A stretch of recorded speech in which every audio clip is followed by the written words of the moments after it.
Welcome friends. Science 1 topic number 4 Effects of Electric Current.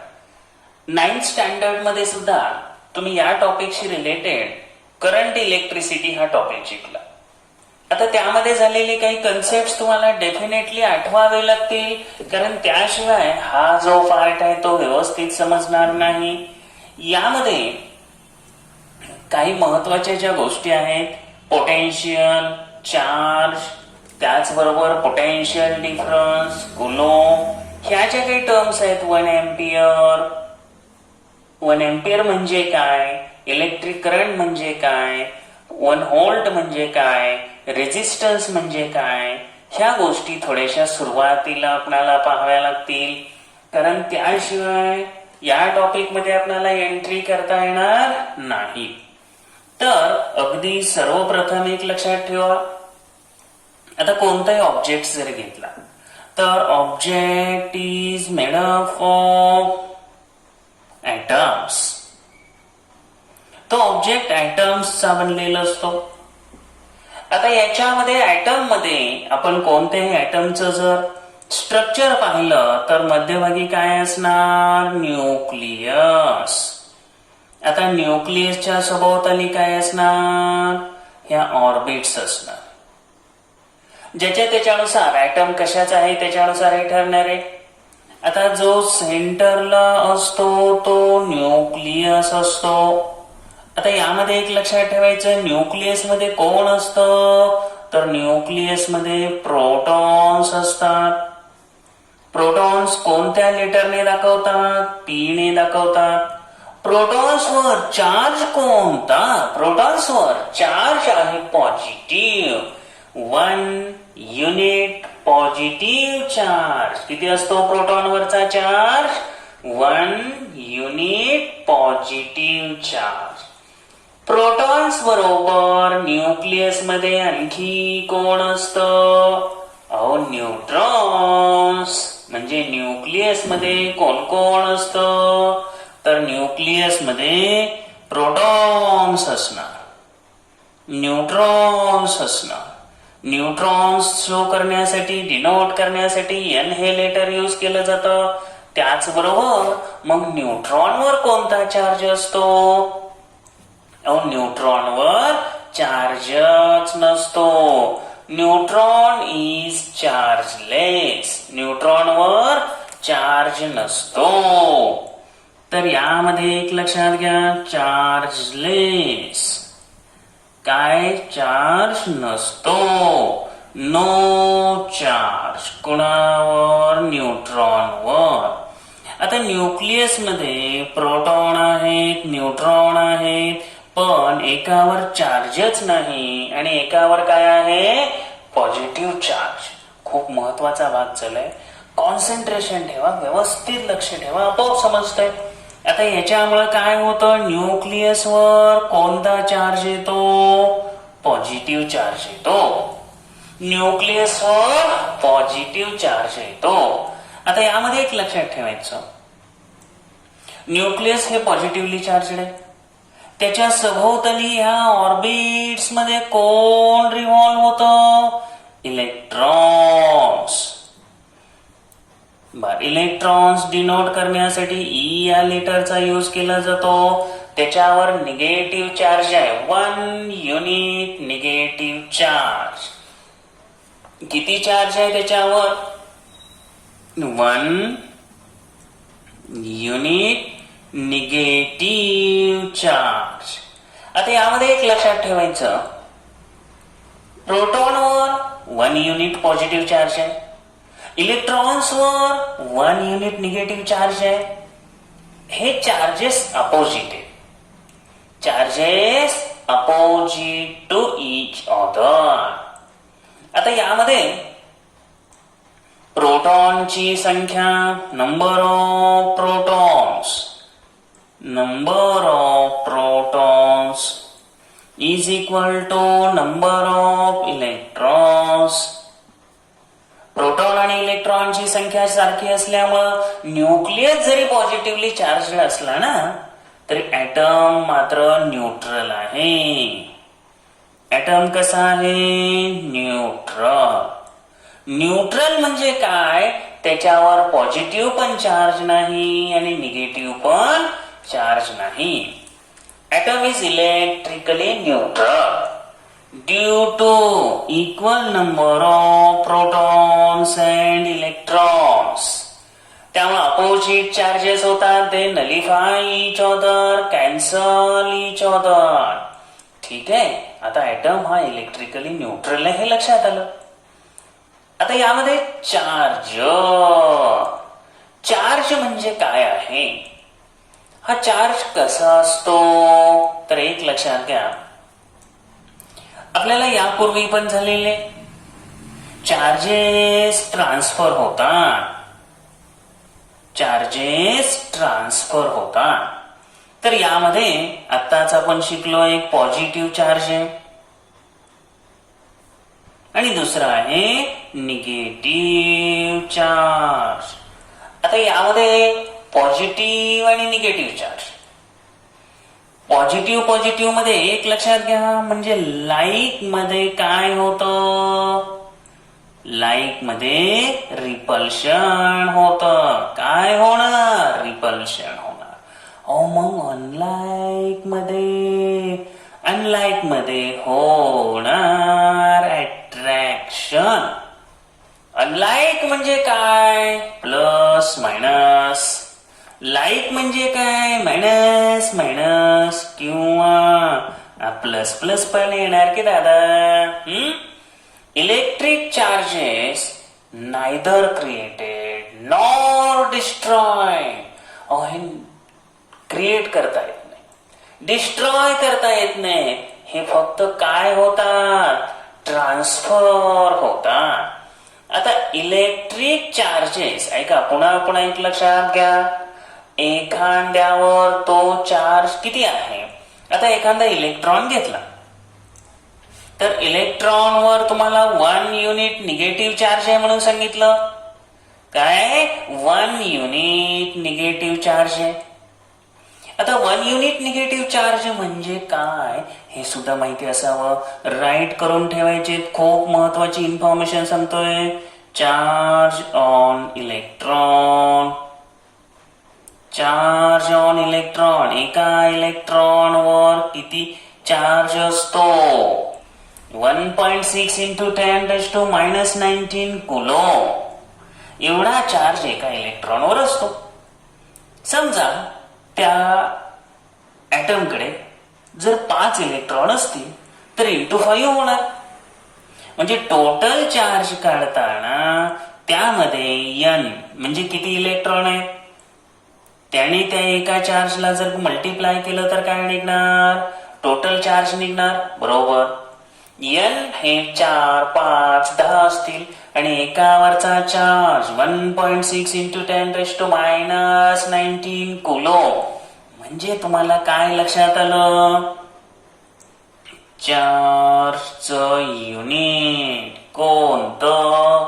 चार्जचं unit आहे coulomb. काय आहे? Coulomb. तर हे कशाने दाखवलं जातं? सी ने. सीओ आहे याच्यामध्ये, COULOMB कुलोम. तर यामध्ये चार्जचं जे युनिट आहे कुलोम. तर एका इलेक्ट्रॉनवरचा चार्ज या ठिकाणी माहिती असायला पाहिजे 1.6 into 10⁻⁻19. आता जो पॉझिटिव्ह चार्ज असतो तो मुळात ट्रान्सफर होत नाही, तो स्थिर असतो, तो सेंटर मध्ये असतो, तो न्यूक्लियस मध्ये असतो. जो ट्रान्सफर होतो ना, तर तोच तो निगेटिव्ह चार्ज ट्रान्सफर. खूप इम्पॉर्टंट पार्ट आहे. ट्रान्सफर काय होतो? इलेक्ट्रिक चार्ज मधला कोणता? निगेटिव्ह. म्हणजे कोण ट्रान्सफर होणार? इलेक्ट्रॉन्स ट्रान्सफर होणार. प्रोटॉन होणार का? नाही. आता काही जणांच्या मनामध्ये प्रश्न निर्माण होणार. ऍक्च्युअली आपण काय करतो, ज्या वेळेला इलेक्ट्रिक करंटची दिशा पाहतो, तो भाग आहेच आपल्याला पुढं, प्रत्येक वेळेला आपण लिहितो. काय लिहितो बाळांनो? conventional direction of electric current. आता असं का लिहितो? मनात प्रश्न निर्माण झाला असणार, अरे असं आपण कन्व्हेन्शनल डायरेक्शन का लिहितो? म्हणजे इथं काहीतरी असणार गंमत. हो, गंमत आहे, ऐकायची. तर इलेक्ट्रॉनचा शोध कुणी लावला? अहो सर, मी तर नाही लावला. हा, इलेक्ट्रॉनचा शोध लावला थॉम्सन. कुणी लावला? थॉम्सन. थॉम्सनने तुम्हाला 8th स्टँडर्ड मध्ये झालं ना, आठवा जरा. वॉटरमेलन सारखं स्ट्रक्चर कुणी सांगितलं? कुणी सांगितलं इनडिस्ट्रक्टिबल आहे, कुणी सांगितलं इंडिव्हिजिबल आहे. तर ह्या इलेक्ट्रॉनचा शोध लागण्याच्या अगोदर इलेक्ट्रिक करंट ज्या वेळेला फ्लो होतो त्यावेळेला पॉझिटिव्ह चार्ज हाच फ्लो होतो असा कन्सेप्ट होता. म्हणजे at the time or at the discovery of phenomenon of electricity electrons were unknown. पहा, at time of discovery of इलेक्ट्रिसिटीचा शोध लागला ना, त्यावेळेला इलेक्ट्रॉन आपणाला माहित नव्हते. Electrons wear unknown. इलेक्ट्रॉन्स माहित नव्हते आणि त्यामुळं direction of flow positive charge was considered as a direction of current.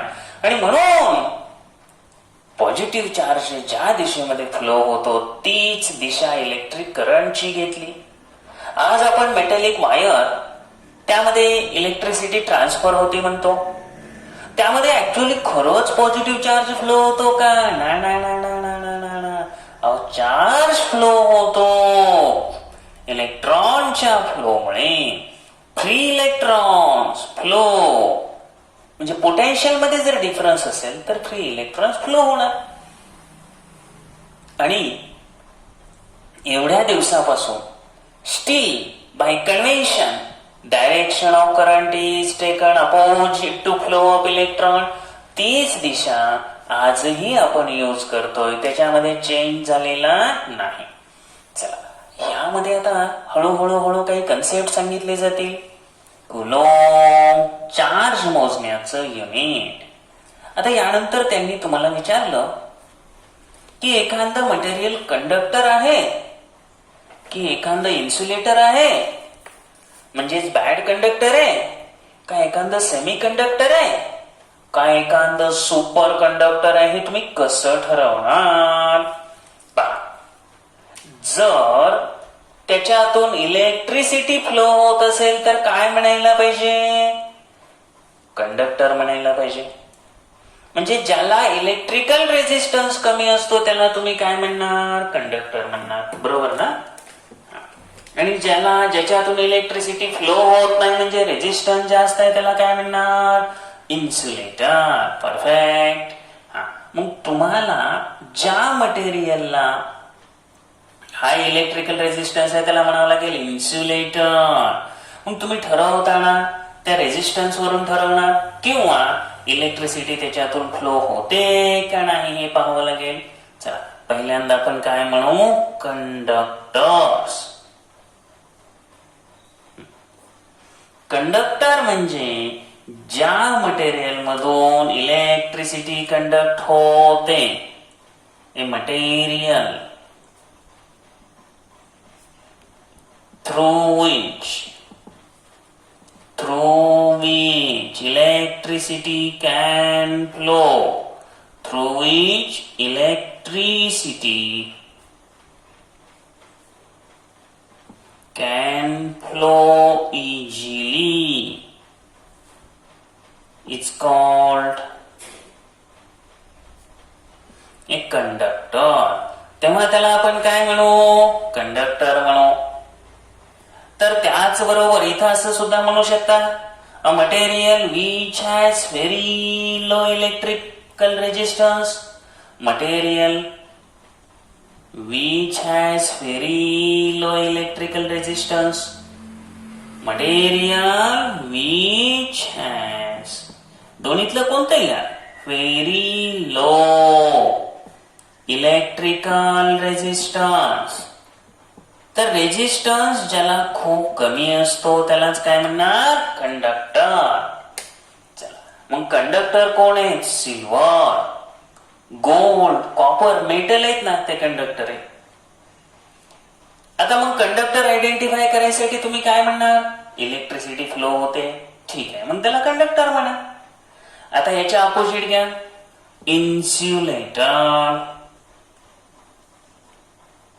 हे माहिती असायला पाहिजे. इन्सुलेटर काय, तर ज्याचा इलेक्ट्रिकल रेजिस्टन्स जास्त आहे त्यालाच आपण इन्सुलेटर म्हणणार. याच्यातून इलेक्ट्रिसिटी कंडक्ट होत नसते. आता इलेक्ट्रिसिटी कंडक्ट होत नसते कारण no free charge carriers are available, no free charges available. Electricity conduct व्हायचे म्हणजे फ्री चार्ज कॅरी करणार कोणतरी पाहिजे. चला, मटेरियल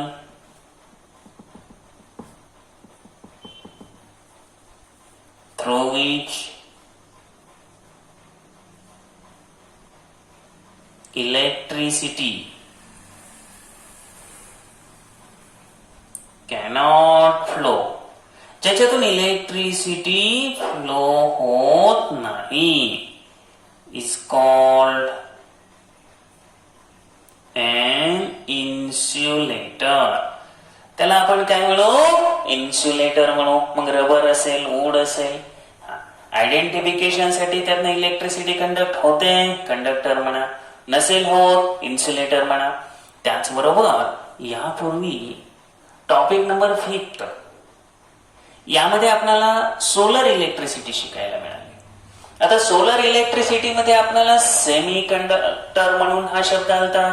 तर सेमी कंडक्टर सुद्धा थोडस माहिती असेल. सेमी कंडक्टर कोण, सिलिकॉन. मेटलोइड आहे की नाही, सिलिकॉन आहे, जर्मेनियम आहे. हो, सिलिकॉन आहे, जर्मेनियम आहे. तर हे सेमी कंडक्टर आहे.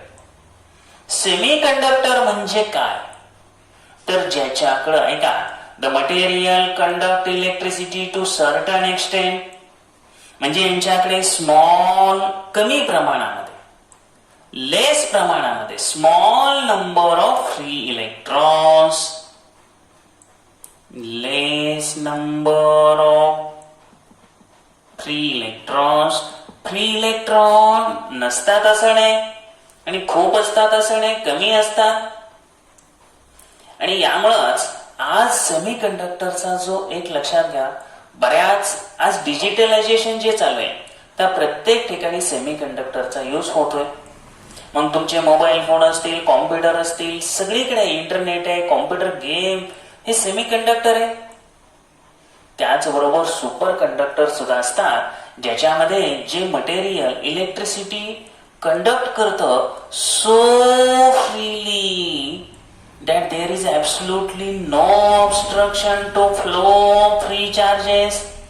No obstruction means no loss of energy. Yes. आणि त्या ठिकाणी त्या सबस्टन्स मधून, सुपर कंडक्टर मधून इलेक्ट्रिसिटी अतिशय वेगानं वाहते.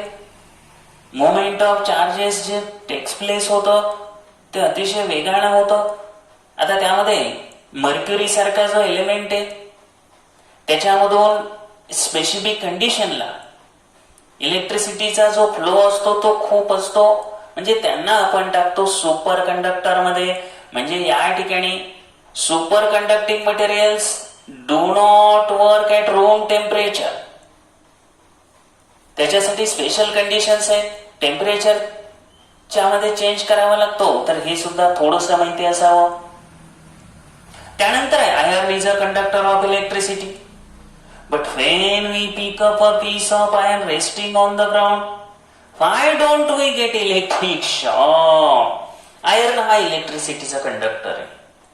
त्याला आपण उचलल्यावर ऐका आपल्याला का शॉक बसत नाही, तर एक लक्षात घ्या, जो आयर्न रॉड आपण ग्राउंडवर पडलेला असतो तो उचलतो पण त्याच्याकडे ऐका, त्या पीस मधून कोणताही चार्ज म्हणजेच इलेक्ट्रिक करंट त्यावेळेला फ्लो होत नसतो.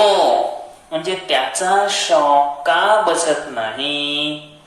तर iron piece of iron at that time there is no charge flow. Charge flow म्हणजेच काय? इलेक्ट्रिक करंट फ्लो होत नसतो. चार्ज फ्लो होत नाही म्हणजेच no electricity flow. At that time there is a no charge flow through iron piece. त्या piece मधून electric current flow होत नसतो, चार्ज फ्लो होत नसतो. So that we don't get electric shock. So we don't get an electric shock. चला, अगदी छोटे छोटे छोटे प्रश्न होते. यानंतर आहे स्टॅटिक इलेक्ट्रिसिटी. हो, ते पण शिकावं लागेल. आठवा स्टॅटिक इलेक्ट्रिसिटी कशाला म्हणायचं? पहा, स्टॅटिक इलेक्ट्रिसिटी आठवलं का? स्थितिक विद्युत.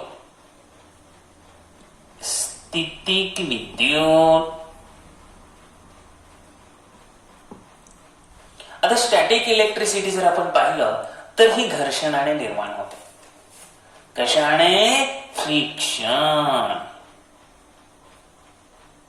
म्हणजे एक ऑब्जेक्ट दुसऱ्यावर रब करायचा आणि एक ऑब्जेक्ट दुसऱ्यावर रब केल्यानंतर त्यावेळेला चार्जेस फ्लो होतात आणि चार्जेस फ्लो झाले, ते ऑब्जेक्ट चार्ज बनले की एक लक्षात घ्या, इलेक्ट्रिक करंट, इलेक्ट्रिसिटी फ्लो होतो. तुम्हाला माहितीये, तो ऑब्जेक्ट चार्ज बनवणं हे आपण यात शिकलेलो आहे. म्हणजे या ठिकाणी काय करायचं? Charging and object by rubbing. Static electricity म्हणजे काय आहे? चार्जिंग ऑब्जेक्ट कसे? Bye rubbing. तर काय करायचं? घर्षण करायचं, रबिंग करायचं आणि रबिंग करून तो ऑब्जेक्ट चार्ज बनवायचा.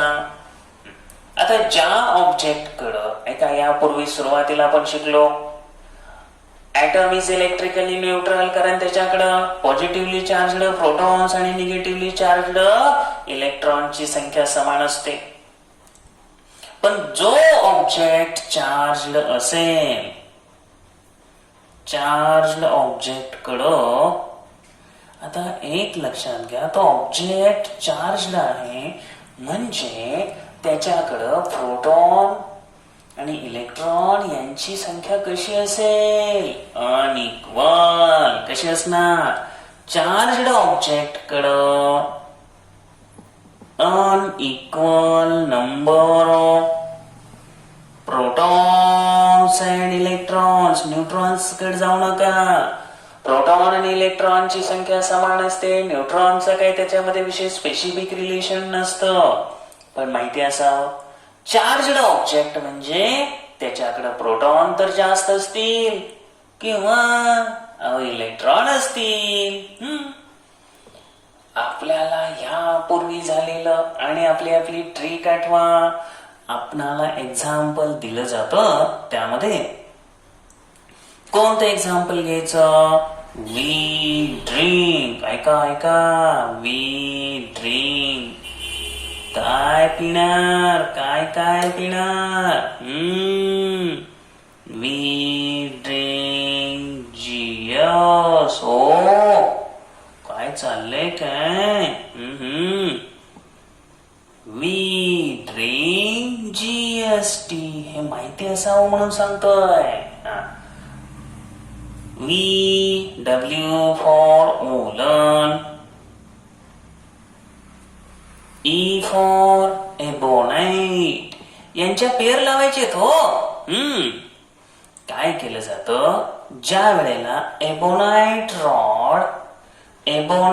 Rod is rubbed on woollen clothes. आता ज्या वेळेला एबोनाइट रॉड वुलन क्लॉथ वर रब केला जातो, पूर्वीची कंडिशन आहे का, जो वुलन क्लॉथ आहे आणि एबोनाइट रॉड आहे, दोघांवर पण इलेक्ट्रॉन प्रोटॉन त्यांच्यावर वुलन क्लॉथवर जेवढे प्रोटॉन आहेत तेवढेच काय असतील, इलेक्ट्रॉन असतील. एबोनाइट रॉडवर पण तसंच असेल, प्रोटॉन आणि इलेक्ट्रॉनची संख्या इक्वल असेल. आता काय केलं, ह्या वुलन क्लॉथवर तुम्ही हा रॉड रब करू लागला. रॉड जसं रब करू लागला आहे का, जसं हा रॉड रब करू लागला त्यावेळेला ट्रान्सफर कुणाचं होणार, पहा बरं, ट्रान्सफर ऑफ इलेक्ट्रॉन होणार. आता यामध्ये कोणता चार्ज कोणाकडे ट्रान्सफर होतो, निगेटिव्ह की रे, किती वेळा सांगू, निगेटिव्ह चार्ज. आता एक लक्षात घ्या, ग्लास रॉड पॉझिटिव्ह बनतो, त्यामुळे वूलन क्लॉथ एक लक्षात घ्यायचं, ग्लास रॉड हा पॉझिटिव्ह असेल तर सिल्क हे कशावर असणार आहे, निगेटिव्ह. आणि याच्या अपोजिट घ्यायचं, एबोनाइट रॉड निगेटिव्ह असेल आणि वूलन पॉझिटिव्ह. म्हणजे ज्या वेळेला एबोनाइट रॉड तुम्ही रब करता, एबोनाइट रॉड ज्या वेळेला तुम्ही रब करता त्यावेळेला कोण निगेटिव्हली बनलं, एबोनाइट निगेटिव्ह बनलं. म्हणजे इलेक्ट्रॉन्स कुठून कुठे ट्रान्सफर झाले, तर वूलन क्लॉथ आहे ना, या वूलन क्लॉथ कडून एबोनाइट रॉडवर हे इलेक्ट्रॉन ट्रान्सफर होऊ लागले. आणि त्यामुळे पूर्वी समान असलेली संख्या आता एबोनाइटवर काय वाढले, नंबर ऑफ इलेक्ट्रॉन्स वाढले, नंबर ऑफ इलेक्ट्रॉन्स वाढले. प्रोटॉन जेवढे होते तेवढेच राहिले ना, पण कुणाकडून आले, वूलन क्लॉथ कडून आले. वूलन क्लॉथ कडे काय कमी झाले, इलेक्ट्रॉन कमी झाले. मग जास्त काय दिसणार, प्रोटॉन दिसणार. कोण दिसणार जास्त, प्रोटॉन दिसणार जास्त. आता प्रोटॉन जर जास्त दिसत असतील तर वूलन क्लॉथ काय होणार, positively charged. Sir yes sir. तर आता समजलं की वूलन क्लॉथ एबोनाइट रॉड बनणार निगेटिव्ह, वूलन बनणार पॉझिटिव्ह. त्याचबरोबर ग्लास रॉड ज्या वेळेला रब केला जातो तो सिल्क क्लॉथवर. Glass rod is rubbed on silk cloth. At that time, glass rod becomes positively charged. हा पॉझिटिव्हली चार्जड बनतो. आता आठवायला पाहिजे, लक्षात यायला पाहिजे, हा पॉझिटिव्हली चार्जड का बनत असेल. आता काय होत असेल, या ग्लास रॉड कडून किनी हे इलेक्ट्रॉन सिल्क क्लॉथ कडे जाणार. अरे बरोबर. मग सिल्क क्लॉथ काय बनणार, sir silk cloth negatively charged बनणार की हो. छान. सिल्क क्लॉथ निगेटिव्हली चार्जड बनले. का निगेटिव्हली चार्जड बनले, बाबा हे निगेटिव्ह आणलं ना, कुणाकडून आणलं, ह्या ग्लास कडून आणलं. काय आहे रे निगेटिव्ह, इलेक्ट्रॉन आहेत निगेटिव्ह. म्हणजे असं का, ट्रान्सफर ऑफ इलेक्ट्रॉनच फक्त होतो, प्रोटॉन होतं का हो ट्रान्सफर, नाही होणार. ग्लास रॉड पॉझिटिव्हली चार्जड बनलं. का बनलं, तर ग्लास रॉड कडे असणाऱ्या इलेक्ट्रॉनला तिथं राहवलं नाही. घासल्यामुळं रबिंग केल्यामुळे हे ग्लास रॉड गेले सिल्ककडे आणि सिल्क बनलं बिचारं निगेटिव्ह आणि ग्लास रॉड पॉझिटिव्ह पॉझिटिव्ह. हा हा हा हा. आता एबोनाइटचं लक्षात आहे. या वेळेला मात्र इलेक्ट्रॉन कोणाकडे गेले. अहो या वेळेला वूलन क्लॉथ कडून एबोनाइट कडे गेले. उलट आहे ना. आणि म्हणून तर चार्जेस उलटे आले सर. अपोजिट घडलं ना. चला, स्टॅटिक इलेक्ट्रिक चार्ज तुम्हाला समजला. घर्षणामुळे निर्माण झालं. किंवा लहानपणी तुम्ही की नाही गमतीनं काय करत असाल, एखादा पेन किंवा कंगवा काय करायचं, डोक्यावर घासायचं असं, घर्षण करायचं त्याचं. घर्षण करायचं, घासायचं असं. काय होणार? फ्रिक्शन होणार. काय होणार? रबिंग होणार. रबिंग होणार. रबिंग होणार. यात स्टॅटिक इलेक्ट्रिक चार्ज निर्माण होतो. आणि याच्या जवळ जर कागदाचे छोटे छोटे छोटे पीसेस आणले ना तर हा अट्रॅक्ट करतो. प्लॅस्टिक कोन, तुमचा प्लॅस्टिक पेन ड्राय हेअरवर, कोरड्या केसावर घासा, नाहीतर तेल लावलेलं असायचं भरपूर आणि घासणार आणि म्हणणार, ओ सर सर सर कुठं आहे चार्ज. असं काही करू नका. तेल लावल्यामुळे ते सॉफ्ट होणार. फ्रिक्शन होणार का बाबा? नाही सर होणार. मग मी तेच सांगतो ना, केव्हापासून तेच सांगतोय. Comb acquires negative charge when dry हेअरवर रब केले. कोंब म्हणजे काय? कंगवा. Comb acquires negative charge rubbed on dry hair. त्यावेळेला हे निगेटिव्ह चार्ज कुणाकडे जाणार? इलेक्ट्रॉन कुणाकडे जाणार? कोंबकडे. एक लक्षात घ्यायचं, इलेक्ट्रॉन जे ट्रान्सफर होतात ते प्रोटॉन नाही, प्रोटॉन नाही. आणि प्रोटॉन न्यूक्लियस मध्ये हेल्ड असतात. न्यूक्लियस मध्ये सांगतो, ऐका, कोणाला सांगू नका, कोणाला सुद्धा सांगायचं नाही. हे न्यूक्लियस आहे की नाही, हे न्यूक्लियस आहे की नाही, हा न्यूक्लियस आहे की नाही, ह्याच्यामध्ये की नाही प्रोटॉन असतात. मग काय वेगळे सांगायला लागले? ऐका ना, ह्यामध्ये जे प्रोटॉन असतात की नाही, ते खूप स्ट्रॉंग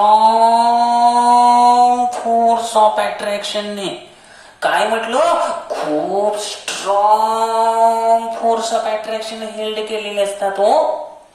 आणि म्हणून हे प्रोटॉन बाहेर येत नाही तो. इलेक्ट्रॉन मग निश्चितपणे लेस फोर्सने त्या ठिकाणी बांधले असणार.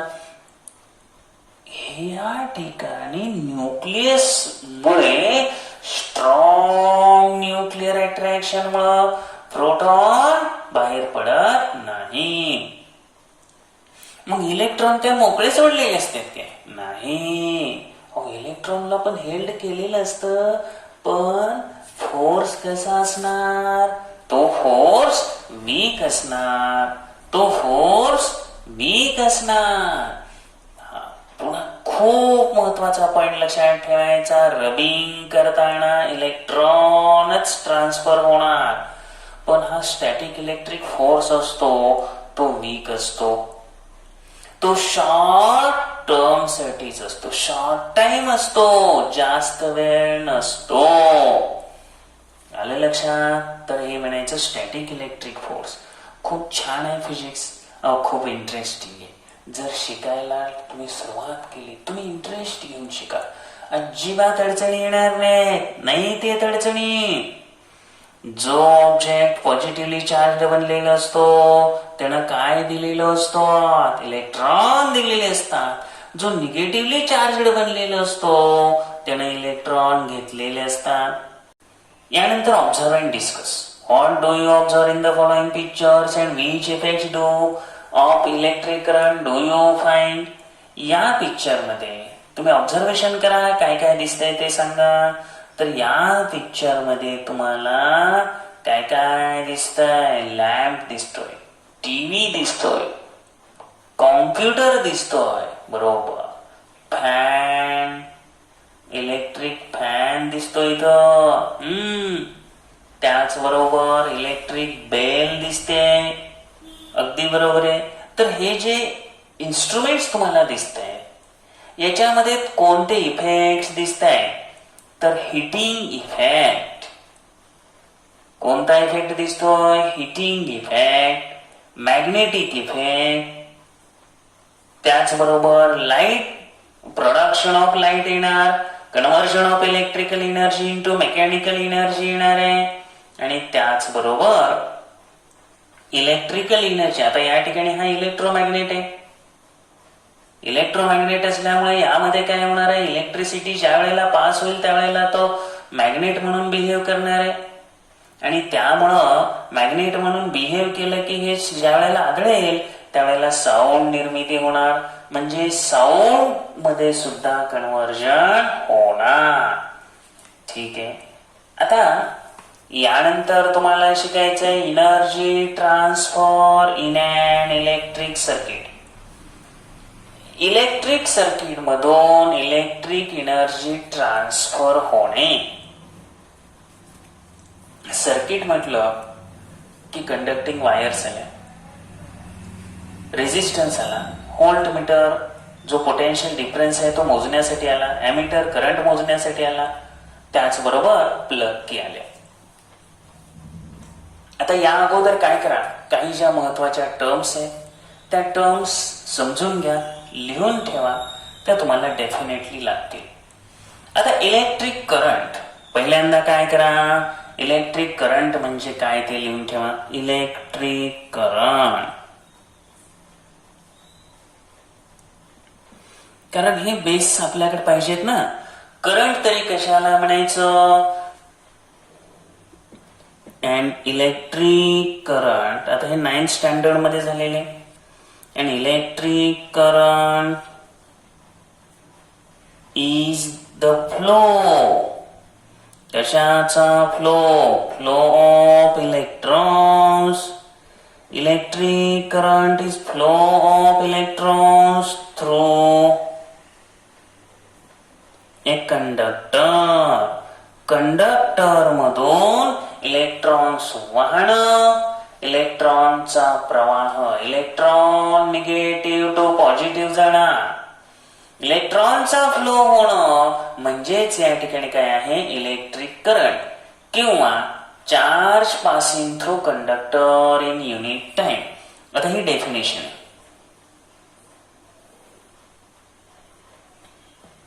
Charge passing through conductor. Conductor मधून चार्ज पास होणं, पण कसा, per unit time, in unit time. आणि याच कारणामुळे तुम्हाला इथं काय लागणार, I is equal to Q by T म्हणजेच करंट. हे लागणार आहे सगळं, म्हणून तर देतोय. Current is equal to charge divided by time. हे फॉर्म्युले सगळे लागणार आहेत. Current is measured in ampere. सगळे ज्या मुलांच्या लक्षात नसेल त्यांनी नाही, सगळ्यांनीच हे लिहून ठेवा. Current is measured in ampere. 1 ampere म्हणजे काय, याच्यावरूनच आपण बनायचं. Charge is measured in coulomb. Time is measured in second. त्यामुळे 1 एम्पियर करंट म्हणजे काय, if 1 coulomb of charge, 1 coulomb charge जर एव्हरी सेकंडला त्या कंडक्टर मधून फ्लो होत असेल तर काय म्हणायचं, current 1 ampere. I is equal to Q by T किंवा Q is equal to I T compulsory लक्षात ठेवायचं आहे. आता करंट म्हणजे काय आहे बाळांनो, चार्ज फ्लो होणं. कुणाचा चार्ज, 1.6 इंटू 10⁻⁻19 कुलोम हा एका इलेक्ट्रॉनवर असणारा charge. Current is expressed in ampere. कारण आता हे लागणार आहे. ऍक्च्युअली ज्या वेळेला पोटेन्शियल डिफरन्स सेट नसतं त्यावेळेला त्यातले जे इलेक्ट्रॉन्स असतात ते रॅन्डमली मूव्ह होत असतात. आणि ज्या वेळेला त्या ठिकाणी पीडी सेट होतं त्यावेळेला ते एका दिशेकडून दुसऱ्या दिशेकडे जातात. त्याचबरोबर आता तुम्हाला आणखी एक महत्वाचं काय पाहिजे एक लक्षात घ्या. PD between 2 points, PD between 2 points. PD म्हणजे V, V is equal to W upon Q. लागणारा formula V is equal to W upon Q. आणि यावरूनच आपण काय घेणार 1 volt is equal to 1 joule upon 1 coulomb. हा पीडी 1 व्होल्ट म्हणजे काय, 1 व्होल्ट पीडी म्हणजे काय. जर ऐका, ज्या वेळेला 1 कुलोम्ब एवढा चार्ज एका टोकाकडून दुसऱ्या टोकाकडे न्यायचा असतो त्यावेळेला जर 1 जूल एवढं वर्क डन झालं तर त्या दोन टोकातलं पीडी किती असणार 1 व्होल्ट. किती असणार पीडी 1 व्होल्ट. बर पीडी मोजायला पोटेन्शियल डिफरन्स मोजायला काय यूज करतात व्होल्ट मीटर. तेच इथं दिले ना व्होल्ट मीटर. हा व्होल्ट मीटर यूज करतात. करंट मोजायला काय यूज करतात एमीटर. एमीटर ऐका, ammeter is always connected in series. हे सगळं आता घ्यायचं आहे. Voltmeter is always connected in parallel. Ammeter always connected in series combination. Voltmeter always connected in parallel combination. हे सगळं आता महत्वाचं आहे म्हणून मी सांगतोय. परत परत हे होणार नाही आणि नेक्स्ट इयरला 11वी 12वी मध्ये तर हे होणारच नाही. त्यावेळेला बेस तुम्हाला कोण सांगणार. म्हणून हे सगळं आता परफेक्ट करून घ्या. 1 व्होल्ट इज इक्वल टू काय सांगितलं 1 जूल अपॉन 1 कुलोम्ब. त्यानंतर आणखी तुम्हाला आठवावं लागेल ओहम्स लॉ. काय आहे ओहम्स लॉ तर V is equal to IR म्हणा किंवा R is equal to V upon I म्हणा. कसंही म्हणा V is equal to IR म्हणा, R is equal to V upon I म्हणा किंवा I is equal to V upon R. हा आहे ओहम्स लॉ. त्यानंतर रेझिस्टन्स. रेझिस्टन्स काय असतो तर करंट वाहण्याला अपोज करणारा. तर रेझिस्टन्स कशात मोजला जातो ओहम मध्ये. हे R इज इक्वल टू काय मिळालं आपल्याला V अपॉन I मिळालं.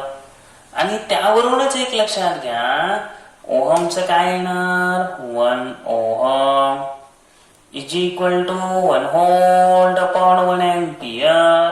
झालं इन्फॉर्मेशनच मिळाली. 1 एम्पियर करंट जर कंडक्टर मध्ये वाहत असताना 1 व्होल्ट एवढा पोटेन्शियल डिफरन्स अप्लाय झाला असेल तर रेझिस्टन्स किती असणार 1 ओहम. ठीक आहे. ह्या महत्वाच्या गोष्टी आपल्याला रिवाइज कराव्या लागणार. आणखी काही आहेत सगळे एकदा सांगून चालणार नाही कारण सगळंच विसरून जायचं.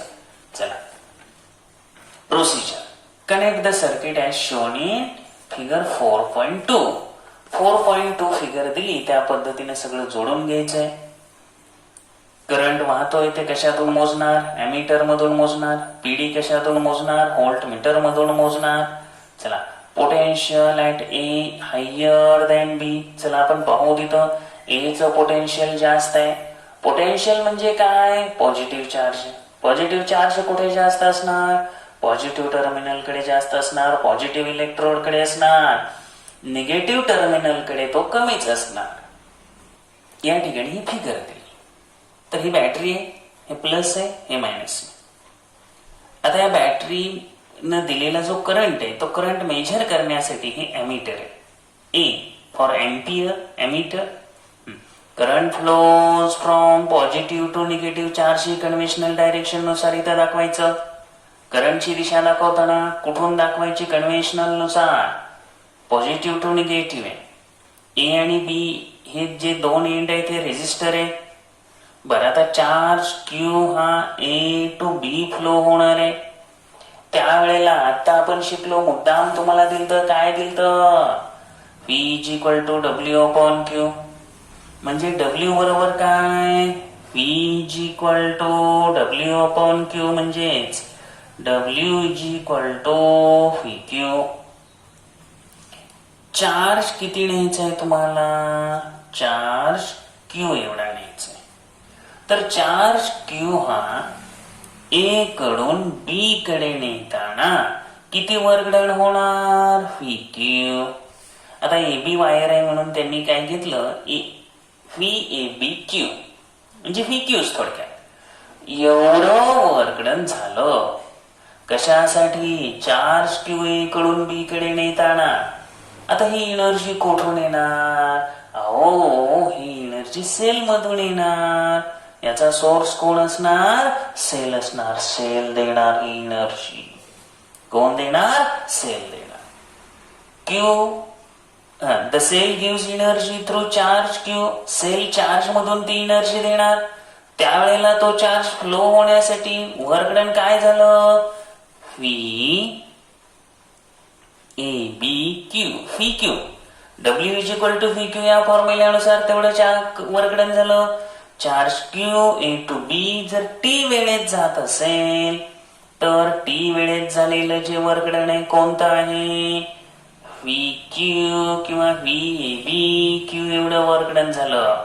आता या ठिकाणी जी एनर्जी सप्लाय केली त्या एनर्जीमुळेच काय झालं, तर हा चार्ज फ्लो झाला. कुठून कुठं फ्लो झाला, तर ए टू बी हा चार्ज फ्लो झाला. हेच आता डोक्यात घ्यायचं. चार्ज ए या टोकाकडून रेजिस्टरच्या ए कडून बी कडे गेला आणि चार्ज फ्लो झाल्यावर काय होणार मग त्याचं, तर हा जो रेजिस्टर आहे हा रेजिस्टर करंटला अपोज करणार. त्यामुळं त्याचं तो गरम होणार. म्हणजे इलेक्ट्रिक करंटचं कन्व्हर्जन इथं कशात झालं, हीट एनर्जीत झालं. टेम्परेचर ऑफ द रेजिस्टर वाढणार. त्या रेजिस्टरचं टेम्परेचर वाढणार. का वाढणार, अहो सेलनं एनर्जी दिली, चार्ज दिला. तो चार्ज ए कडून बी कडे जाताना ह्या ए बी या रेजिस्टरनं काय केलं, त्याला अपोज केलं. आणि अपोज केल्यामुळं रेजिस्टन्स वाढला म्हणायचं. आणि त्यामुळे त्या इलेक्ट्रिकल एनर्जीचं कन्व्हर्जन कशात झालं, हीट एनर्जी मध्ये झालं. तर आपण इथं काय शिकलो, work done is equal to potential difference into charge. W बरोबर व्ही क्यू, खूप महत्वाचा फॉर्म्युला आहे. डब्ल्यू बरोबर व्ही क्यू. तर हा जो सगळा भाग झालेला आहे हा रिवाइज करा. सर्व माहिती आपल्या नोटबुक मध्ये लिहून काढा. काही टर्म्स या ठिकाणी समजत नसतील त्या टर्म्स पुन्हा पुन्हा ऐका. 9चा जो टॉपिक नंबर 3 आहे त्याचा पण थोडासा आधार घ्या. म्हणजे हा 10चा हा टॉपिक आहे हा अतिशय चांगल्या पद्धतीने समजेल. आणि काही अडचणी असतील तर त्या अडचणी सुद्धा तुम्ही विचारू शकता. ठीक आहे, थांबू. उद्या आपण भेटू.